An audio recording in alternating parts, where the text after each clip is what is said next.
The hottest stocks over the past year haven't been space, haven't been drones, haven't been anything that you would actually think they would be over the last year. Welcome in, friends. And in today's video, we're going to be talking about memory stocks. Yes, we're going to be talking about how Micron is up over 370% in the past 1 year. And we're also going to be talking about SanDisk Corporation, ticker symbol SNDK, and how they're up an astounding 1,690% over the last 1 year. Absolutely insane gains, life-changing gains. And in this video, we're going to be talking about a couple of things. We're going to be seeing if these stocks are still an opportunity right now, or if they're overhyped and they're due for a big correction. So without further ado, guys, let's get straight into it. As we see here on the charts, over the last 1 year, Micron is up 347%, going from a low of 60 to 70 all the way up to a high of about $435, and SanDisk going from basically sub 40 to a high of $695.51. They pulled back a little bit with the whole markets pulling back some. Overall, they are still in an uptrend. As you see here, they ran up, pulled back, ran up, pulled back. They're still in an uptrend, but that's not what we're talking about today. We're going to be looking at the charts in a little bit, but what I want to dive right into is valuesnapshot.io. This is our personal website for everything from researching stocks to understanding the values of stocks to seeing the path and trajectory of stocks through our opportunity matrix and our 3Ds: discovery, data, and direction. Discovery is basically what you would think: discovering stocks and finding new investment opportunities or potential opportunities or stocks add to our watch list. Data is going to be running through projections, seeing the financial statements, looking at the financial charts to see if margins are climbing, if they're decelerating, if revenues are climbing, if net incomes are climbing, if they're about to flip net income profitable, how's their cash to debt, so on and so forth, getting a nice visual there. And then finally, our direction. What do our indicators that we've created tell us about the stock? Are we a falling knife? Are we in an uptrend? Are we in a downtrend? So on and so forth. So let's get right into it like we've been talking about over here on valuesnapshot.io. Also, if you want to join valuesnapshot.io, you can get access to the opportunity matrix and the community chats, learning, videos, live streams, all for less than a quarter a day for a month. All less for a quarter a day. $7.99 a month. And guess what? We're giving out a free 7-day free trial so you can come over and see if you actually like the chats, like the community that we're building over here on valuesnapshot.io, and if you actually like using these tools to research your companies, research the stocks you're invested in, finding new stocks, so on and so forth. So if you want that, I'll link that in the link below so you can come over and check that out if you want. We also have an inner circle where you get access to all my portfolios, all my investments, all my buys, sells, mentorship. You can ask me questions. I'll do videos, live streams, so on and so forth. So now let's get straight into it. So let's look at market briefs first. This kind of gives us a nice little snapshot of what the market's been doing. This year, industrials, energy, materials, utilities, semiconductors, these have all been leading year to date. But again, over the last 1 year, it's been very evident that memory, Micron, SanDisk, and others have just been absolutely crushing it. So what I want to do first is I want to go to our compare feature, and I want to compare Micron, right? I want to go and compare Micron and SanDisk, SNDK. I'm going to go ahead and compare these. Click the share button. And I want to see who has the better setup. Well, based on this, SanDisk actually has the better setup according to free cash flow margins, according to, well, not PE, because SanDisk doesn't have a PE in here, according to market cap, SanDisk is a way smaller player. Upside based on analyst targets. Analysts have a 675 price target for SanDisk and a 356 price target for Micron, which is they're way above that right now. So, quick little compare tool. We see that SanDisk actually is going to win that out. Now let's actually look at the financials. I want to see the financials. I want to see it on a quarterly basis. I want to see where Micron is going quarter over quarter for the past, year or two, right? And we can go ahead and extend this out back to 2023 Q1. And what we'll quickly see, and if we want to, make this bigger, what we're going to quickly see here, guys, is that gross margins, operating margins, net margins, and free cash flow margin are all going ballistic, guys. So we went from negative in 2023, quarter over quarter, continuous growth. And this is what you want to see in a company that you own, going all the way up to 56% gross margins from negative 33, 45% operating margins from negative 62, 38% net margins from negative 63, and 22.2% free cash flow margins as of this recent quarter in 2025 Q4 from negative 50%. Absolutely gangbusters, guys. Absolutely gangbusters. They've just been flying higher. So for me, based on this, they're selling out of memory. Memory demand is at an all-time high. They're sold out for like the next year on their memory chips. Same thing with SanDisk. And it looks like they're just going to be able to continue to price whatever they want. Kind of like NVIDIA early days in the GPU cycle of AI. They were just able to price whatever they want. Now there's some competitors like AMD catching up a little bit, and they can't really price whatever they want. As long as these margins continue to climb up and to the right, there's really nothing to be worried about with this company if you are already invested. But today we're asking the question is, if we are not invested in Micron or SNDK, SanDisk, is it still a good time to be getting in? Here's the revenue growth, obviously up and to the right, with net income absolutely exploding the last 2 quarters. Now we can also see gross and operating profits climbing higher, EBITDA absolutely exploding. We can see cash flow absolutely flipping from meh to really good. And CapEx obviously is higher, operating expense R&D. Their balance sheet looks really, really solid with $86 billion in total assets compared to $27 billion in total liabilities. Really, really nice, almost a 3-to-1 cash to debt, $8.81 billion in cash versus $9.48 billion in debt. Staying in line. And they're not like crazy diluting shareholders or anything like that. EPS is completely flipped and starting to go gangbusters. Book value per share is climbing, revenue per share is climbing, debt to equity is decelerating, free cash flow is climbing, return on assets is climbing, which is like what we like to see. Return on equity is climbing, what we like to see. And the book value is getting a bit stretched now compared to its average over the last, couple years, right? It's been about 1.5 to 2. Now it's stretching out to 4.5. So, yeah.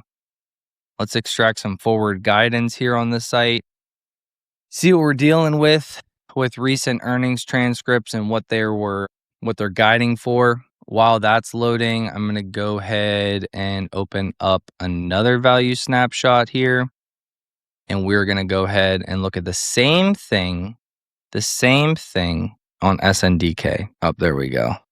So year over year, low high estimate, low double digit percentage on revenue with China, DRAM, low high, about 40%, 35 billion. You can look at all of these APIs too, guys, if you wanted to. But for this video, we're not going to go too complicated. So let's look at SNDK. Let's look at them on a quarterly basis. Go out extended to 10 quarters. Look at the same thing. And what we'll find here is that they were also negative and then they were climbing higher, doing really good in 2024, and then they had a big drop off in Q1 2025, but they've bounced back heavily, guys. So we've gone from negative 12.3% gross margins, negative 32% operating margins, negative 34% net margins, and negative 3% free cash flow margins. Absolute cash burn, absolute money loser, absolute garbage of a company, all the way now to 51% gross margins, 35% operating margins, 26.5% net margins, and 32% free cash flow margins. Again, absolute gangbusters. And they're continuing up and to the right on a quarterly basis, guys. Every single quarter, they're climbing higher. Again, because they can charge what they want. Here's their revenues absolutely flying and flipping to profitability. As long as they can stay and continue to climb and be consistently profitable, then this company looks really good. EBITDA flipping, cash flow absolutely exploding this last 2 quarters from basically being in line to negative over the last 4 to 6 quarters, right? CapEx and dividends, R&D.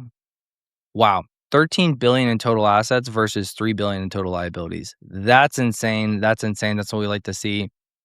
Debt to cash, $1.54 billion in cash versus $603 million in debt. Yeah, these guys are very well positioned for this growth that they are experiencing here, guys. Everything is just up and to the right, looking really good. Return on assets, return on equity, everything's looking really good for this company, just like Micron. So we've looked at the financials. We've looked at those, and we understand a couple things here just to simplify. Revenues, net incomes, and margins are all exploding up and to the right for Micron and SanDisk. But what we really need to know is, what should we be paying on a conservative basis for these companies today? Right? They've already ran so much, and everybody's going to look at that and sit there and say, well, Ronnie, they've already ran a 347% for Micron and 1.69,000% for SanDisk. That's crazy, Ronnie. Why would I invest in a company like this? Well, just because a company runs a lot doesn't automatically mean that it's not a good investment still, right? If people were to look at NVIDIA and sat there and said, let's look over 5 years. If they would have sat there and said, from 2022 being at $12 all the way to $147 in 2024, if people would have looked at that and said, you know what, I'm not going to buy NVIDIA at 147 because they've ran so much. Well, you could have been looking into it and then sat there and said, well, I'll wait for a pullback. You got a pullback all the way down to $94.31, and you doubled that. You over doubled that in that time of less than a year. So we look at these companies, maybe not to buy them right now, but to buy them on a pullback, right? So SanDisk went from $695 down to $541. So again, we just need to keep an open mind with all of these things and just look for the opportunities. So we're going to go over to the value analyzer, guys. We're going to first look at Micron. We're going to run it through a DCF, an EPS, a rule of 40, and a PEG ratio. We're going to get all 4 of these analyzers going, and we're going to see which one gives us the best opportunity. And if across the board, is Micron a buy right now based on conservative projections, based on a DCF, EPS, rule of 40, and PEG ratio? These are like my top 4 ways to value a company. By putting in conservative assumptions in this, then we can compare all 4 models and see what we're really looking at. First thing I like about this is that we can scroll down and we can see, what are analysts expecting? What are analyst price targets right now? Well, currently we're at $411.66, right? That's what we're currently at. Well, that's right here. The consensus of analysts is that they should be priced at $356 within the next 12 months. Well, we're already past that. The low of analysts is $190, and the high of analysts is $500. So if you're just looking at this and following analysts, you're sitting there and saying you have a quick answer for yourself. You're saying, well, unless we really hit the highs of these analysts up here, it's not a good investment right now because it's 13% over the consensus and 54% over the bear case or over the lowest analysts' price targets. But we don't just trust analysts all willy-nilly, right? We want to run our own projections, and that's what we do down here. Now, a cool little thing is you can just sit here and you can run ultra bear case, ultra bear, base, bull, and ultra bull cases. And it kind of tells you the layouts right here. If you look down here, growth of 15%, free cash flow 17%, 10%, and it takes in what they're currently doing. So, but I like to run my own projections. I like to get my hands dirty, get in there and, talk about, what do I see really happening? So their trailing 12-month revenue is about 42 billion right now, right? 42 billion. So, and we're going to do a 5-year analysis on this. Revenue growth rates is currently at 20%. Over the last 5 years, they've grown 20%. Over the last 3 years, they've grown 28%. In the last 1 year, they've grown 49%. Well, let's see what analysts on Seeking Alpha have to say about their earnings growth or their revenue growth. So they expect 103% for 2026, 28%, 3%, negative 19%, then 4%. So if we took the average of that, we're probably looking around 15 to 20%, which is what I was kind of already thinking in here based on memory demand, based on everything. But again, I want to go conservative. So I don't want to just go 20% per year. I want to go 15% per year. I want to be conservative. You know what? 15, 20, let's just go 17. I think 17 is still conservative. The memory demand and memory output and the demand for it is absolutely insane right now. So I think 17% revenue growth rate on average over the next 5 years is pretty doable. Now their margins are going up and to the right. They're currently doing on a trailing 12-month basis 13% free cash flow margins, but we just saw on a quarterly basis that is absolutely exploding higher. So I'm going to go ahead and sit there and say I believe they'll do between 15 and 20% free cash flow margins on average per year. So I'm going to go ahead and go 17% there as well. And then what is the terminal multiple? So at the end of the 5 years, what should we be paying for this company's free cash flow? I think 50 is too high. By 5 years' time, you have to kind of consider that the memory demand and everything is kind of calmed down a bit. So I'm going to go with a conservative 30 free cash flow multiple. I'll pay 30 times free cash flow in 5 years' time, right? Discount rate is 10%. Let's run our projections. And what do we see? We see that the company is on a discounted cash flow model is overvalued. So it is not a great opportunity to be buying right now. We would need this under $300 per share to get a good opportunity to be buying this on conservative assumptions. You'd be looking at a negative 27% return, obviously, if you bought here today. So that's just one model. Let's go ahead and check out our EPS model. Again, if you want access to all this stuff, guys, there's a 7-day free trial right now on valuesnapshot.io. I'll leave the link in the bio below. You can come on over and you can run your own projections on your company. That way you know what your stocks are worth on conservative assumptions, bullish assumptions, bearish assumptions, so on and so forth. So let's look at EPS. EPS are currently doing $10.58 of EPS. EPS growth rate, what do analysts expect? Analysts are expecting big. Oh my gosh. So going from $8.29 to $33.73, they're expecting 307% year-over-year growth for 2026. That's insane. Then 28, then 0, and then negative 54, then 1%. So let's not get too crazy on that. Let's stay conservative here. So we're at $10.58, but they're expecting a big pop up to $33.73, which is absolutely crazy, going from $10.58 on a trailing 12-month basis to 33. But we have to kind of, play around with that and kind of see what really fits. So I would say 50% on average, right? That gets them to 33, 70%. again, this is average per year. So I would sit there and say, I don't want to go too crazy here, guys. Let's leave it at 50%. 50% EPS growth rate per year on average over the next 5 years. That includes them popping higher next year, maybe, and then kind of pulling back a little bit, right? So 50% on average per year. Again, I would pay 30 times their PE at the end of the 5-year time frame, and we get undervalued by a ton. Undervalued by a ton based on this 50% growth rate. But again, this is where it gets hard because that's going to get them to $80.34, which seems a bit extreme because they're expecting to pop higher and then come back down to $19. So yeah, I think 50% is probably a little high. Let's go 25%, right? And then that gets them to $32 at the end of the 5 years.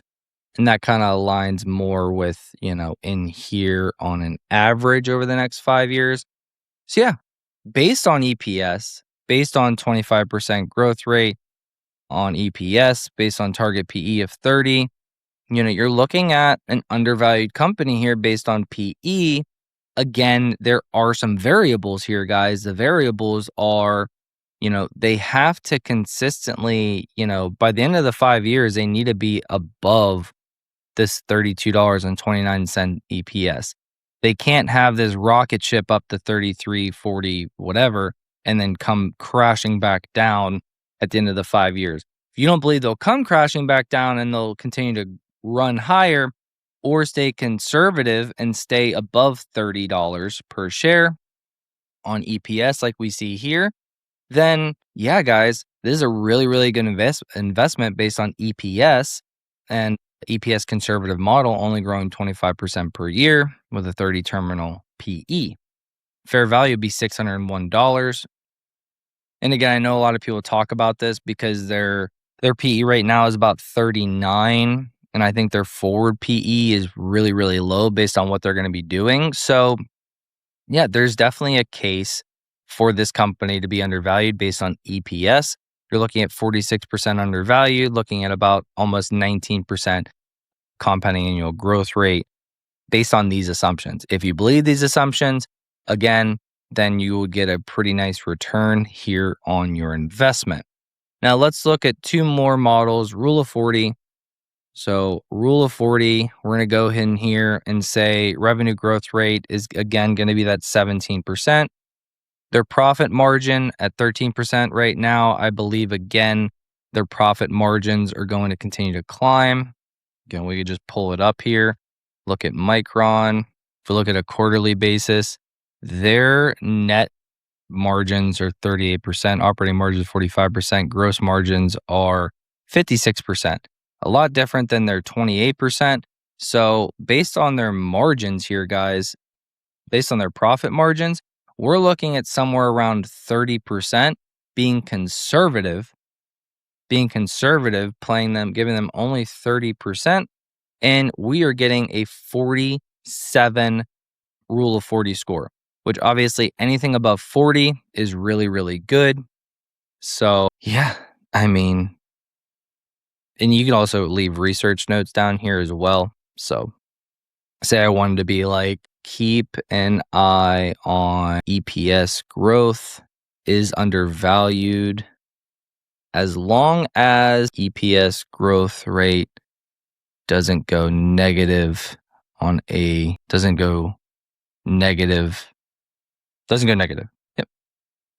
We can go ahead and save that.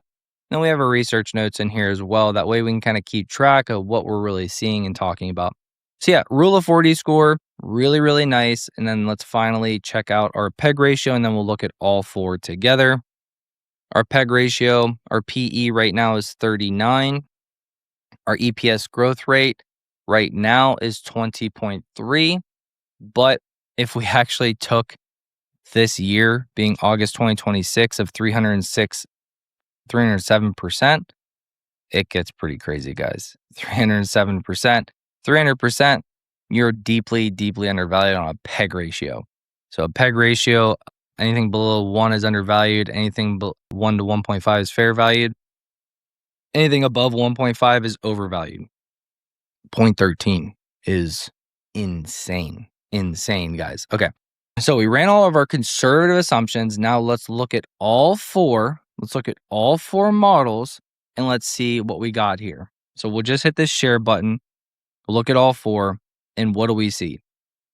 We see that on a DCF, discounted cash flow model, the intrinsic value is around $300. We are 27% overvalued. But being conservative on EPS, the only caveat is, can they maintain positive EPS growth rate and don't have like a massive pullback like analysts actually are expecting? If so, then you have 46% undervalued on EPS, $601. And then rule of 40 is 47. That's a thumbs up. PEG ratio is 0.13. That's a thumbs up. And you have 3 of the 4 models for valuations telling you it's a buy. Now, the average upside is around 9%. So if you're taking out free cash flow and just basing this off EPS, rule of 40, and PEG ratio, then based on these assumptions, yeah, Micron is still a good value and an opportunity today. But it doesn't mean that we should go buy right now. Let's look at the charts and then we'll roll into SanDisk and see what we got there. If we look into the charts here, we'll kind of send SanDisk to the side. Looking at a monthly chart, we see that these are our indicators, by the way, as well. If you want access to our indicators, this is the matrix indicator here. Kind of tells us bull triggers, bear triggers, bull triggers on a weekly time frame, monthly, daily, 15-minute time frame. It works the best on weekly and monthly time frames. The longer time frames really telling us, hey, this is when we should really be getting in here to ride this wave up. Okay, hey, we should probably be getting out because we're having a pullback. Right now, we have a bull trigger. We came out of the sweet spot. We were running up. We came out of a flush out on the flow, which kind of tells us about our volume momentum. So we're running higher there, overall running higher, and yeah, looking really good, but looking extended at the same time. So what I would do is I would take a Fibonacci retracement and I would actually sit here and say, okay, you know what? I want a pullback. I want a pullback to at least the 0.5 Fibonacci. So that would give us a move and pullback down to about $250. Don't say it can't happen, because it most definitely can happen, guys. We're starting to see a little bit of a topping wick candles here. So we could definitely pull back to this looking at this chart, 266. So between 250 and 270, could definitely see a pullback. And also down to like the 13 EMA on the monthly time frame. And that is where I would be really looking to attack this name, based on these valuation models, based on these conservative assumptions. I would be looking to attack Micron on a pullback down, under $300. If we don't get it, okay, that's fine. I think there's better opportunities out there anyways. Could it run to $601? It most definitely can, and I'm okay if it does. If it does, I'm okay, because I believe there's more risk in buying up here and chasing this 600. I believe there's more risk in buying up here and actually coming down here and you going from 400 down to like almost cut in half. So almost losing 50%. To be exact, you would lose, if you bought today and we did get a pullback down to these fib levels, you would lose somewhere between 37, 47, or 57% of your money unrealized, but you would have to hold through.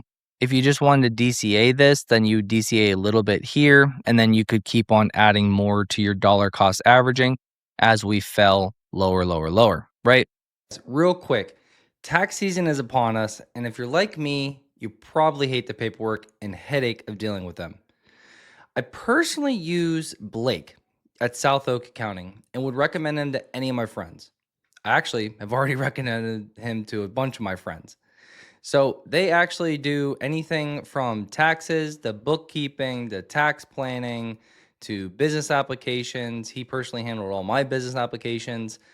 Yeah, they do it all. Blake and his team are phenomenal. And if you're looking for a tax professional that can get the job done this year, look no further than South Oak Accounting. And Blake, here's their phone number and here's their email. I would highly recommend them to anybody. Okay, now that we did Micron, let's look at SanDisk. Let's see, SNDK. And I haven't asked all video. Do me a favor, if you're liking this content, if you like these types of breakdowns, looking at these companies that have ran a lot, or maybe looking at companies that have not ran a lot, have been falling knives, and you want to know if they're a good valuation, if they're good, because they might be great on discovery and data, but obviously for direction, for falling knives, they probably won't be there. But if you want to see something like that, just drop in the comments below. Let's check out some falling knives, or just say falling knives, and then we will go ahead and check out probably some SaaS companies, software as a service companies that have absolutely been getting decimated. And we can go through some of those to see if there are opportunities to invest in as well right now. And maybe we just kind of do that. But if you do like these videos, all I ask of you is smash that like button, subscribe if you want to see more content from me. It's absolutely free. And if you never want to miss a video, you want to be alerted on your YouTube, a little notification bell, you can click that so you never miss any videos that I drop when I drop them. Okay, so I think the verdict overall of Micron is neutral. I think there are definitely things here that say, hey, this could be a really good buy, but you can't, like I said, you can't only look at how far and how much a stock has run and just sit there and say, yeah, I'm not going to invest in it. But you also can't ignore it. Okay. You can't ignore it and say, okay, well, it's run a lot, but who cares? You can't do that either, right? So I believe right now I would put Micron on my watch list. And again, I would be looking for a pullback down to 300 or less to really pounce on this name that is a leader and moat in memory. And second to them would be SanDisk Corporation. Let's see if they're an opportunity. And we'll go through this one a little bit quicker. Analyst price targets. So right now we're sitting around $626.56. That's current price. Our bear case from analysts is $220. So it's well below, 65% below where the current price is. But the consensus of analysts is $675, 8% upside. And the bull case is $1,000 or higher, 60% upside. But like I said, let's run our own projections. Let's see what we get with our conservative assumptions. Okay, so revenue growth rate, it's definitely not going to be negative 5.9% here. Let's look at analyst projections. We can see that they expect revenue to grow 110% this year, then 65%, and then going negative. So I would go ahead and say if you average this out over 5 years, we're probably looking somewhere around, I would say 35 to 45% revenue growth rate. So I'm going to go ahead and say, I want to be more conservative. So I'm going to say 35% revenue growth rate over the next 5 years from $8.9 billion in revenue. Their free cash flow margin rate, we just looked here, remember, they're currently on a quarterly basis, 32%. On a trailing 12-month basis, they're 16%. So I believe that they should keep running this number up. Again, we'll go conservative. We won't go 35. We'll go 25% average over the next 5 years. And we're not going to give them a 30 terminal value. We're going to give them a 30 terminal value. I'll pay 30 times their free cash flow in 5 years. Again, seeing that memory will have a small pullback. And we can see that, wow, they are still very undervalued based on the free cash flow right now. Current price is $626.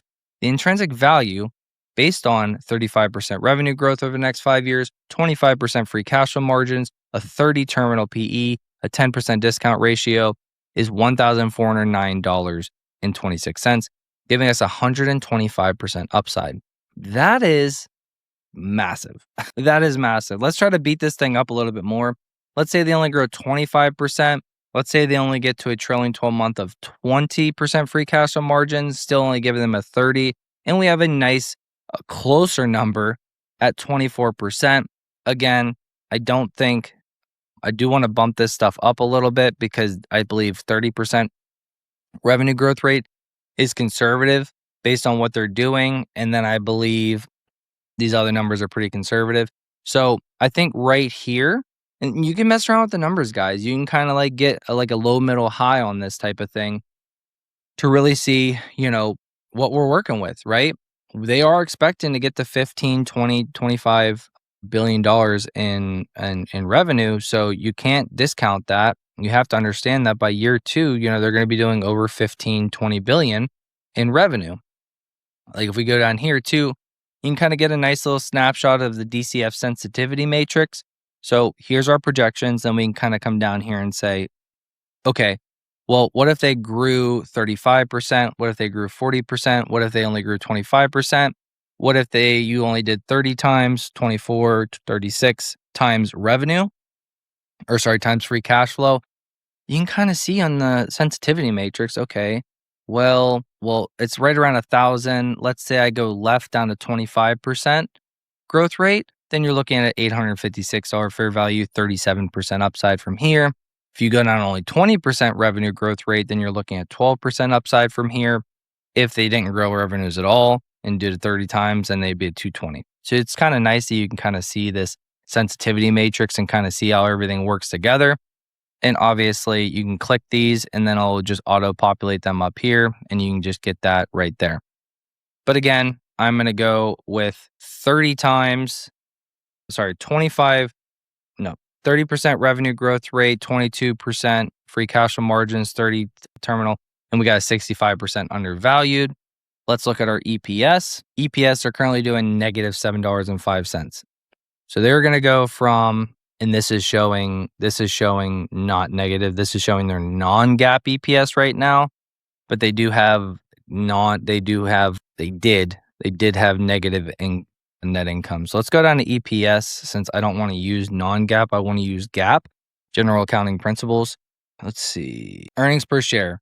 So on a quarterly basis, they're doing $5.46. On a trailing 12 month, they're still negative, but let's just say that they do 16. Yeah, this quarter is usually their biggest losing quarter. So these are usually one of their biggest losing quarters, and they flipped it to profitable. Let's look at trailing 12 month real quick, guys. Again, if you like this types of deep dives into investing and understanding fundamentals and financials, give the video a like. Give the video a like, guys, and subscribe for more. We'll keep doing this stuff. Yeah, trailing 12 month negative $7.08. So I believe they're gonna flip the profitability here. So I'm gonna start them off at $1.15 based off what they were doing. I believe they'll be able to grow at similar to what they're growing revenue wise. So I'm going to sit there and say 25%. And let's just make sure this doesn't go crazy, right? So yeah, 115 all the way up to 351. That's a little too conservative. I think 115 up to 427 with memory demand, basically 4xing over that 5 years time frame. I think that's a nice little number there. I'm going to go with a 30 times PE again at 115, and we're very, very overvalued. And see, this is where it gets hard, guys, because they are negative EPS right now, and we don't know how much they're going to run up on their EPS. Like I said, this is non-GAAP. So we have to sit here and say, okay, based on, what they were doing, let's go with $2.75, 275 to 1021, 30%, 30, and they're still overvalued. So I'm just going to go ahead and stop here. And when I see stuff like this, where I really am just throwing darts at a wall and just guessing with how much EPS they're going to do, so on and so forth. This is where I typically wait. I typically wait until this trailing 12-month number, kind of flips positive, right? I want this net income to flip positive on the trailing 12-month. And until then, I'll just mainly take that DCF model. So we'll kind of bypass EPS right now. We'll look at Rule of 40, revenue growth rate expected around 30%. profit margins, they're expected and have about negative 11 to 35% on a quarterly basis. They're right around 26%. So we'll just go with a conservative 20%, and we get a rule of 40 of 50. That's really good. And then finally, our PEG ratio. Our PEG ratio is going to be currently, I would say their PE is like way higher than 30, but we're just going to leave it at that. And we're just going to put them at 275. And yeah, PEG ratio is not really going to work.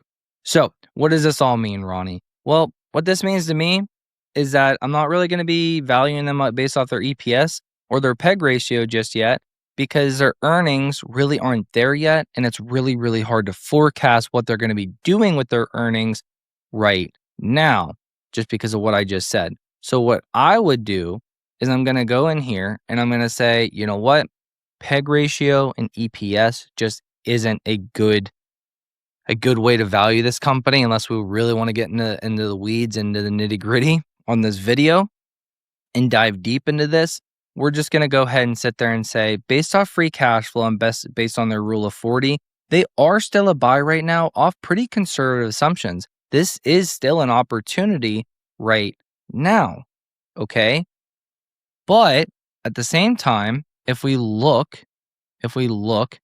at their chart, I want to see how crazy it is, okay?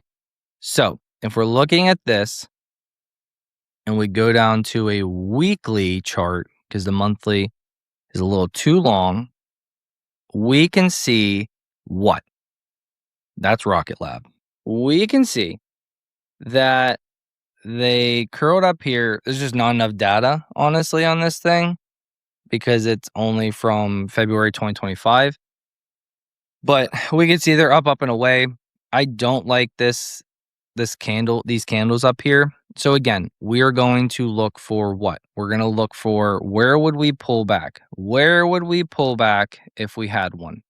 Well, if we had a pullback, we're looking to pull back down to about 390 to 300. So I would say between $300 and $400 right in here is where we're looking to pull back before we can maybe run higher at that point. What I'll be looking for on my matrix and my directional indicators is going to be a washout back down here to the sweet spot, and then a curl back up and a new bull trigger. When we get that new bull trigger, which is basically this cross right here, when we get that new bull trigger, that is when I'll be looking to pounce on this name. As of right now, based on the fundamentals, I think it's a great opportunity still, but again, the risk of buying up here and having it coming back against you, especially where the markets are going right now, you're looking at negative 40, negative 52, or negative 62%. You're just asking buying here. Again, if you're going to DCA all the way down, that's fine. The same buys every single time, or increasing your dollar cost averaging as we go lower, that's fine.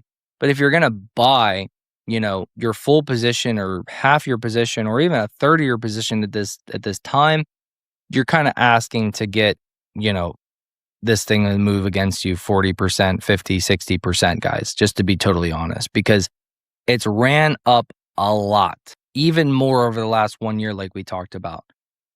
When this happens, and when one little thing happens, it can come crashing down, okay?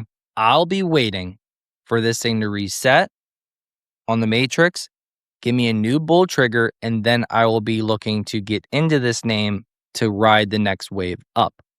I don't want to catch this last bit of this wave, whatever it is, or a potential top here. I want to catch the next wave up. And guess what? If I don't catch the next wave up and it goes from 600 to 1200, I'm okay with that, because I think the risk is too high right now to really be chasing a name like SNDK or Micron. So that's my overall thesis. I believe that Micron and SanDisk right now, apart from what everybody else is saying, I believe that the risk is too high and they can go too far against you in a quick amount of time and give you a lot of unrealized losses if you were to chase and get in right now. Again, the caveat to that is if you're going to simply DCA and you want exposure to memory stocks, that's fine, I believe. Just don't be going fully, building out your position at these levels. Wait for a pullback, wait for it to come back down to some of these fib levels like we talked about, and then possibly start getting into these names. So that's my overall thesis. I hope you guys enjoyed it. Hope you guys liked watching and going through all of these different fundamentals, going through how I really value a company, look at conservative assumptions and kind of play around with the numbers. Again, if you want access to the valuesnapshot.io site and want to do this yourself, we didn't even go through a lot of these other, tools like looking at getting AI summaries of earnings reports and looking at earning reports and getting AI reports and actually going through the opportunity matrix checklist, right? To make sure that you are buying when everything's aligning for you as an investor. And yeah, want to be part of a community that we're building here on valuesnapshot.io. I'll link it in the bio below. Again, like the video if you found value out of it. Subscribe if you want more content like this. I love you all, and I'll catch you in the next one. Take it easy.